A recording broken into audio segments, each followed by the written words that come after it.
Olá, eu estou aqui com o Dr. Roberto Magliano de Moraes, que é o presidente do Conselho Regional de Medicina da Paraíba. Dr. Roberto, é um prazer tê-lo aqui. Eu tenho certeza que as suas orientações serão de grande valia para todos os médicos do Brasil.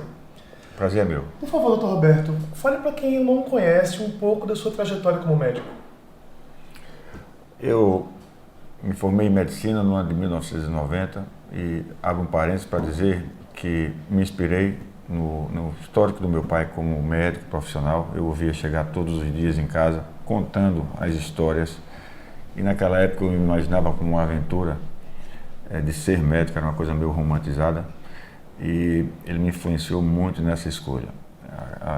Ao concluir o curso de medicina, fui para São Paulo, onde fiz residência médica. Depois fiz um mestrado na Escola Paulista de Medicina e depois fiz uma especialização também na Escola Paulista de Medicina na parte de endoscopia ginecológica.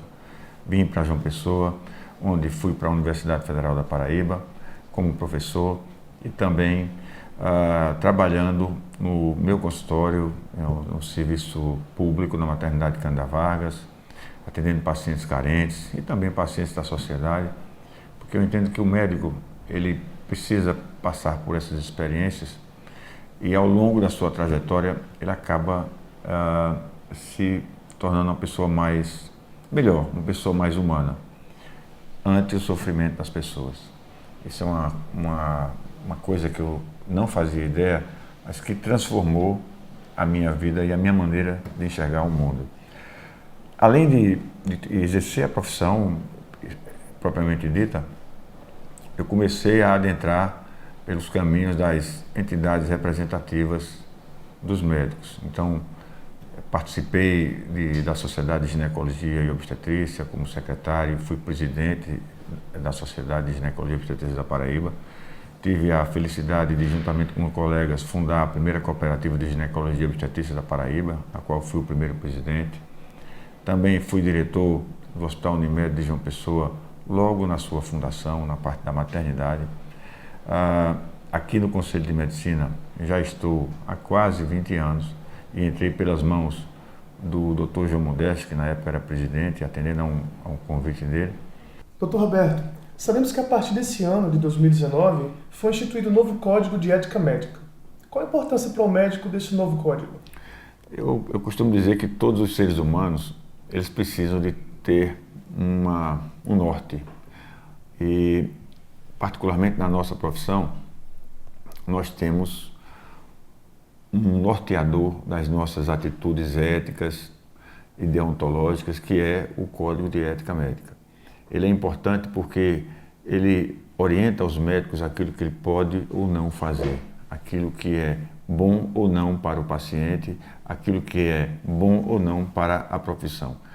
Então, esse Código de Ética que nós temos e foi agora lançado em 2019, ele enaltece uma coisa muito interessante, que é a questão da autonomia do paciente.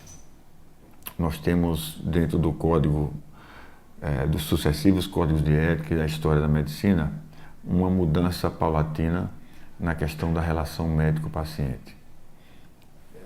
Mais remotamente, essa relação era uma relação muito mais autoritária, muito mais paternalista, onde o médico determinava e o paciente acatava. Atualmente, a tendência é que cada vez mais os médicos e os pacientes, eles compartilhem as decisões. E isso torna o processo de relacionamento entre o médico e o paciente muito mais, eu diria, democrático e os resultados muito mais interessantes. E para que o paciente ele possa exercer esse papel, é preciso que ele tenha autonomia, ou seja, é preciso que ele seja bem informado para poder ajudar na tomada de decisões. Dr. Roberto, agora temos algumas perguntas enviadas por médicos de todo o Brasil. Pois não. A primeira é do Francisco. Ele fala: meu nome é Francisco, sou médico aqui na Paraíba e vi uma matéria jornalística em que um hospital na capital foi proibido por uma decisão judicial de contratar médicos especialistas que não tivessem o registro de qualificação de especialista, o RQE, ou não tivessem feito residência médica. Ou seja, o hospital não podia contratar médicos que não têm o título de especialista e que divulgam que são especialistas. Por favor, nos explica o que está correto nesse caso. O correto é que um médico ele pode exercer a profissão dele em qualquer local do território nacional, desde que esteja regularmente inscrito no Conselho de Medicina. O que ele não pode é divulgar que é especialista sem o selo. E também o hospital ou clínica não pode divulgar que um profissional é especialista sem o selo. Isso configura infração a artigos do Código de Ética Médica e a resolução do CODAME, que trata de publicidade médica. No entanto, reforço, o médico pode exercer a sua profissão. Então, talvez a matéria jornalística ela não tenha explicitado melhor a questão. Me parece que o hospital pode contratar médicos. O que não pode é contratar médicos e dizer para a população que ele é especialista sem o selo. Meu nome é Gabriel. Estou nesse momento saindo de uma clínica aqui em São Paulo, onde eu estava trabalhando. Eu me divulgo como psiquiatra há 10 anos e nunca me foi solicitado o título de especialista. Há um mês tudo mudou e me foi exigido o título de especialista em psiquiatria registrado no CRM. Me disseram que o novo Código de Ética Médica é muito explícito sobre esse tema. Meus colegas citaram o artigo 117 do novo Código de Ética Médica, abre aspas. É proibido ao médico deixar de incluir em anúncios profissionais de qualquer ordem seu nome e seu número de Conselho Regional de Medicina, como o estado da federação no qual foi inscrito o registro de qualificação de especialista, quando anunciar a especialidade. Isso é a nova realidade, doutor? Eu não diria que é a nova realidade. Essa é uma realidade que existe desde sempre.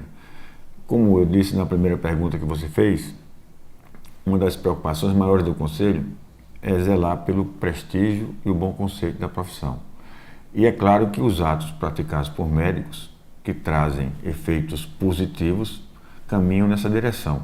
E quando o médico ele exerce a profissão sem qualificação para isso e acaba colocando em risco a vida do paciente, nos conselhos de medicina, frequentemente existem denúncias de possíveis erros médicos cometidos por profissionais não habilitados, não qualificados para fazer determinados procedimentos. Essa semana mesmo nós julgamos um caso de uma possível erro médico que aconteceu por um profissional que se dizia dermatologista sem ser. Isso acontece também muito na área de cirurgia plástica. Então, é preciso que se tenha muito cuidado com isso. E esse artigo 117 do Código de Ética Médica, ele deixa isso muito claro.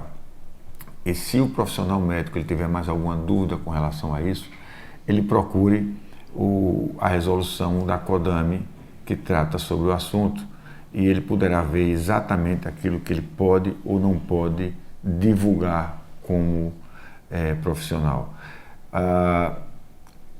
Existe uma preocupação do Conselho, porque a questão da residência médica e como o próprio interessado perguntou sobre o RQE é uma coisa relativamente nova. Quando os profissionais eram formados até 1989 e exerciam a profissão regularmente com uma especialidade já definida, eu vou dar um exemplo para você, um professor universitário de obstetrícia, que não tinha residência médica, até porque naquela época não existia. O Conselho de Medicina não pode dizer que ele não seja médico, nem seja especialista, porque ele sempre exerceu aquela profissão.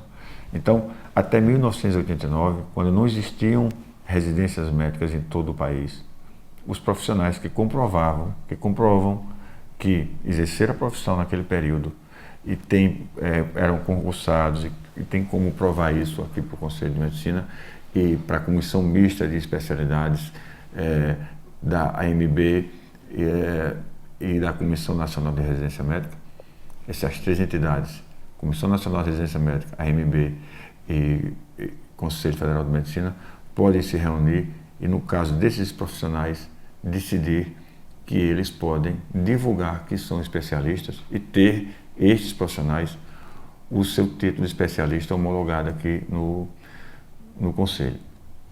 O que não pode é um profissional não ter feito residência médica, não ter feito prova de títulos para especialista, se divulgar como especialista. Isso não pode, e isso é uma tentativa do Conselho de Medicina de proteger a população daqueles profissionais que exercem irregularmente a profissão. Minha colega médica e também responsável técnica da clínica onde eu trabalho disse que não pode correr o risco de ser processada pelo CRM por omissão, ou seja, permitir que eu siga trabalhando na clínica e divulgando que sou médico psiquiatra sem ter o registro de qualificação de especialização registrado no CRM. Ela pode mesmo ser processada e eu posso também? Pode sim. Veja bem, é o mesmo raciocínio. Toda clínica, todo estabelecimento de saúde, ele tem que ter um responsável técnico. E esse responsável técnico, necessariamente, deve ser um médico, com registro no conselho onde esse estabelecimento funciona.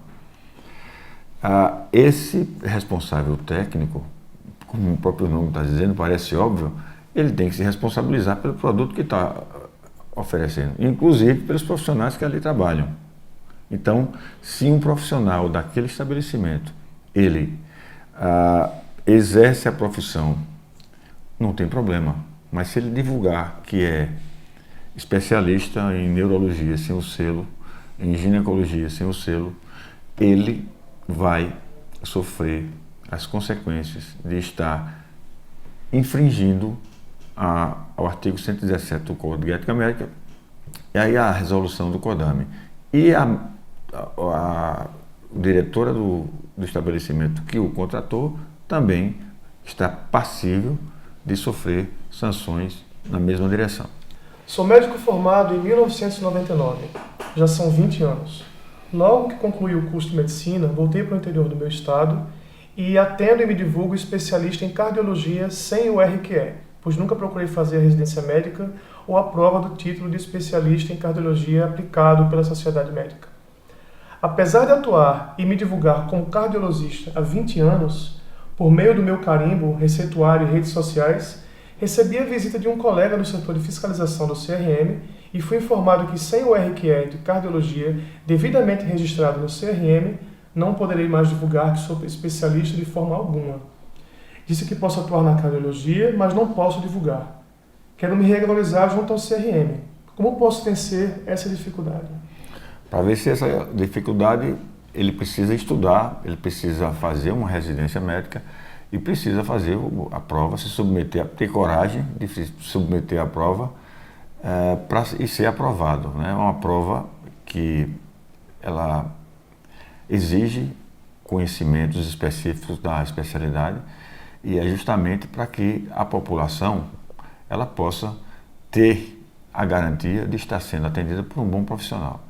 Meu nome é Lauro, sou médico com residência médica em endocrinologia e já tenho meu RQE em endocrinologia registrado no CRM. Por que seria importante fazer parte da sociedade médica, já que sou médico especialista registrado no CRM?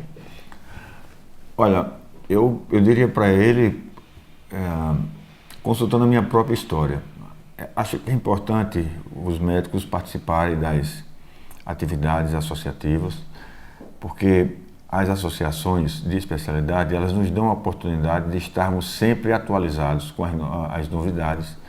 E você sabe, o conhecimento é uma coisa exponencial e que vem se modificando a todo momento. E se nós não estivermos sempre nos atualizando, sempre estudando, nós não vamos conseguir oferecer um serviço de qualidade. Então eu diria para ele, como um estímulo, não é obrigatório participar de uma associação de especialidade, mas eu diria para ele como um estímulo que seria desejável que ele assim o fizesse, os pacientes dele e ele próprio se sentiria bastante realizado se assim o fizesse. Meu nome é Miriam. É considerado crime divulgar que tem título de médico especialista sem realmente tê-lo obtido e devidamente registrado no CRM?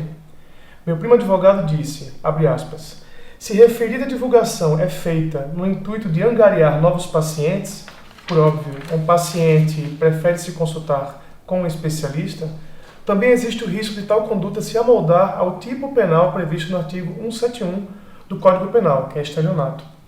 Fecha aspas. Seria essa informação real? É crime de 171 mesmo? Olha, o Conselho de Medicina, ele não tem alcance na justiça comum, em particular na justiça criminal. Normalmente, o Código de Ética Médica, ele trata de sanções éticas. E, nesse caso, divulgar uma especialidade para a qual você não tem um RQE, você não tem o título de especialista registrado e reconhecido pelo Conselho de Medicina, é passivo de infração ética. A questão criminal fica por conta da justiça comum e, como você sabe, em cabeça de juiz, muitas vezes nós não temos como entender. Até porque muitas vezes as decisões que os juízes tomam são decisões muito particulares e subjetivas e, portanto, eu diria que ele corre esse risco, sim. Qual a sua orientação ao médico, Dr. Roberto, que não tem o título de especialista, mas já atua na área, na especialidade há anos? Eu diria para ele que ele, além de continuar atuando na área, ele não faça divulgação, mas ao mesmo tempo e paralelamente ele reserva um tempo da sua vida para fazer uma residência médica, para fazer a prova de títulos, porque desta maneira ele vai ser reconhecido não só pela população, mas também pelos seus pares, pela academia e pelo Conselho de Medicina como um profissional qualificado. E por fim, qual a orientação ao médico sobre a importância do Código de Ética Médica? O Código de Ética Médica é uma frase clichê, mas é a nossa Bíblia. É ela que nos orienta, ele é o nosso balizador, ele que diz para onde é que a gente deve ir, o que a gente pode e o que a gente não pode fazer. Eu sempre estimulo aos alunos e aos médicos de consultarem o Código de Ética Médica. Lá dentro, muitas vezes você vai encontrar as melhores respostas para algumas dúvidas que sempre quem exerce a profissão vai ter. E consultando o Código de Ética Médica, sabendo aquilo que pode e o que não pode, você vai estar tranquilo e seguro de que está fazendo o melhor para o paciente. E se tiver alguma dúvida que o código não preveja, ou que isso pode acontecer, ou cuja resposta lhe deixe em dúvida, consulte o Conselho de Medicina. Aqui em João Pessoa e no Brasil todo, nós temos conselhos de medicina nas maiores cidades e eu tenho certeza que os conselheiros, os profissionais daquelas casas, como daqui do Conselho de Medicina da Paraíba, estarão à disposição para esclarecer essas dúvidas e prevenir, o mais importante, e prevenir o erro médico. Perfeito. Dr. Roberto, muito obrigado por sua entrevista, por todas as informações, conselhos e orientações. Ok. Foi um prazer. Prazer foi meu.